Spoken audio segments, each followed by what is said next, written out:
હિરલની mummy છું, હિરલ વિજય મહેશ્વરી। અમે અહીં સપોર્ટમાંથી સાહેબ આગળ આવ્યા છે હે, અમને અમારા સમાજનો સપોર્ટ મળ્યો અને અમને ન્યાય જોઈએ। મારી દીકરી આમ આત્મહત્યા કરે જ નહીં, એના કેવા કેવા સપના હતા। અમે ગરીબ માણસ છે તો એના સપના પૂરા કરતા હતા હે।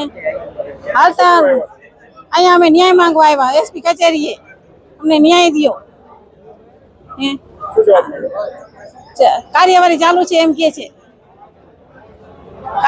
જી, મારું નામ નરેશ મહેશ્વરી, ગુજરાત પ્રદેશ મહેશ્વરી સમાજનો પ્રમુખ છું। આજે જામનગર એસપી ઓફિસે હિરલબેન મહેશ્વરી કે જે ધ્રોલમાં જીએમ પટેલ વિદ્યાલયમાં ત્યાં જેની આત્મહત્યા થઈ હતી, પરંતુ આત્મહત્યા નહીં એની હત્યા કરવામાં આવી છે। ત્યારે આજે સમગ્ર જામનગર ખાતે અનુસૂચિત જાતિ સમાજના સૌ સંગઠનો દ્વારા, મહેશ્વરી સમાજના સૌ આગેવાનો દ્વારા એસપી સાહેબ પાસે અમે રજૂઆત કરી છે કે આ દીકરીની આત્મહત્યા નથી, એની હત્યા કરવામાં આવી છે અને ત્યાં કને જે એના જવાબદારો છે એની જવાબદારો સામે, ત્યાંના ગૃહપતિ છે એની સામે એટ્રોસિટી એક્ટ હેઠળ અને લાગુ પડતી કલમો લગાડી કરી અને એની સામે ફરિયાદ નોંધવામાં આવે।